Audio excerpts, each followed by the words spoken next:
Hey guys, we're going to be checking out a video titled Why the Metric System Matters.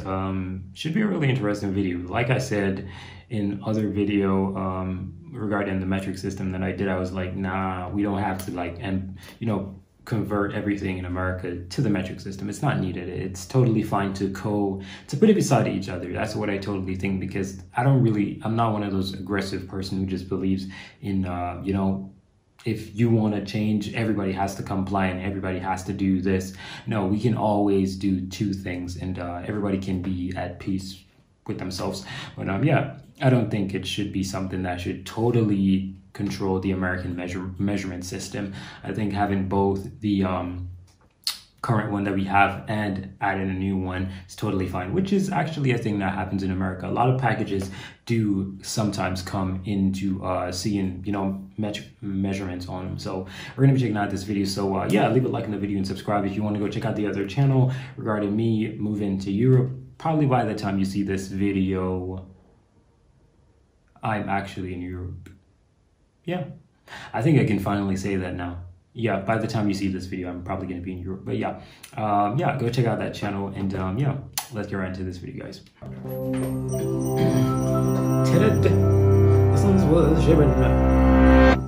What does the French Revolution have to do with the time NASA accidentally crashed a $200 million orbiter into the surface of Mars? Wait, what? Actually, everything. That crash happened due to an error in converting between two measurement systems, US customary units and their SI or metric equivalents. So what's the connection to the French Revolution? Let's explain. For the majority of recorded human history, units like the weight of a grain or the length of a hand weren't exact and varied from place to place.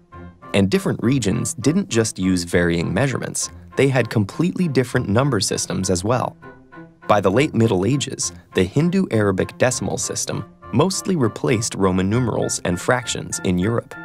But efforts by scholars like John Wilkins to promote standard decimal-based measures were less successful. With 250,000 different units in France alone, any widespread change would require massive disruption. And in 1789, that disruption came. The leaders of the French Revolution didn't just overthrow the monarchy. They sought to completely transform society according to the rational principles of the Enlightenment. When the new government took power, the Academy of Sciences convened to reform the system of measurements. Old standards based on arbitrary authority or local traditions were replaced with mathematical and natural relationships. For example, the meter, from the Greek word for measure, was defined as 1/10,000,000th between the equator and North Pole. And the new metric system was, in the words of the Marquis de Condorcet, for all people, for all time. Standardizing measurements had political advantages for the revolutionaries as well. Nobles could no longer manipulate local units to extract more rent from commoners, while the government could collect taxes more efficiently. And switching to a new Republican calendar with 10-day weeks reduced church power by eliminating Sundays. Adoption of this new system wasn't easy. In fact, it was a bit of a mess. At first, people used new units alongside old ones, and the Republican calendar was eventually abandoned. When Napoleon Bonaparte took power, he allowed small businesses to use traditional measurements, redefined in metric terms. But the metric system remained standard for formal use, and it spread across the continent along with France's borders. While Napoleon's empire lasted 8 years, its legacy endured far longer. Some European countries reverted to old measurements upon independence. Others realized the value of standardization in an age of international trade. After Portugal and the Netherlands switched. So y'all see already, this is telling you about the difficulties of, conforming to what's new. But I don't know why some of them went back to the old measurement that they had before. That's I think those are just rebellious type of actions. I think humanity has a very rebellious, type of mentality. Everything they try to go against. So there's, in my humble opinion, of the years I've been on this earth, I've had more people disagree with me rather than to agree with me. not because I'm saying something that is affecting them, but simply just because humans don't practically like to agree with anyone. They like to just go against each other. And if you look at that, like if I am the president of America, and America was owned by Great Britain, right? I don't need to drop something because they had it if it's good.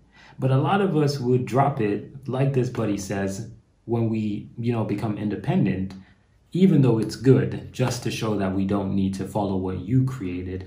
It's really a dumb thing, but I guess that's the reason why humanity fails so much time, because we all try to be big shot and we're not. Like, humanity was made to work together, and if we don't work together, we gonna fail. It's just as simple as that. And according to this, I think I changed my perspective. I think in America, it should be more, it should be pushed so that it is more standard, that, people actually understand that form of measurement. I still won't be the guy to force the measurement on people, but I definitely do believe that it should be mandatory to code. So, companies have to put 2 forms of measurements on each label packet, or whatever you want to call it. I think it should be mandatory, but I don't think it should be mandatory that only one goes, which would have been the metric. I don't think so. That's forceful. I don't like that. Nations followed, with colonial empires spreading the system around the world. As France's main rival, Britain had resisted revolutionary ideas and retained its traditional units. But over the next 2 centuries, the British Empire slowly transitioned, first approving the metric system as an optional alternative before gradually making it official. However, this switch came too late for 13 former colonies that had already gained independence. The United States of America stuck with the English units of its colonial past, and today remains one of only 3 countries which haven't fully embraced the metric system. Despite constant initiatives for metrication, many Americans consider units like feet and pounds more intuitive. And ironically, some regard the once revolutionary metric system as a symbol of global conformity. I really like it. Nevertheless, the metric system is almost universally used in science and medicine, and it continues to evolve according to its original principles. For a long time, standard units were actually defined by carefully maintained physical prototypes. But thanks to improving technology and precision, these objects with limited access and unreliable longevity are now being replaced with standards based on universal constants, like the speed of light. Consistent measurements are such an integral part of our daily lives that it's hard to appreciate what a major accomplishment for humanity they've been.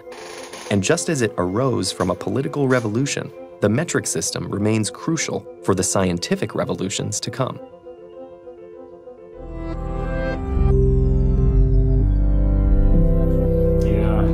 I said it in the previous video. I said it when I was learning how to build plans for houses and all of that type of stuff. I had to know both forms of measurements, and it's really important to know them both. And I think metric system is really important. I'm not going to say it's my go-to measurement, because it's not. I definitely love my feet in inches. I do love it. If somebody, like, I'm going to ask somebody for their height, I'm going to go feet, inches. If you tell me centimeters, I'm going to be like, what is that?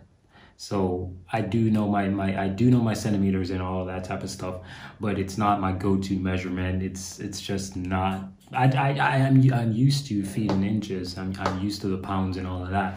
Going to the airport, they like such and such amount of pounds, and I'm getting used to. The only reason why I'm kind of, abreast with, the what do you say now?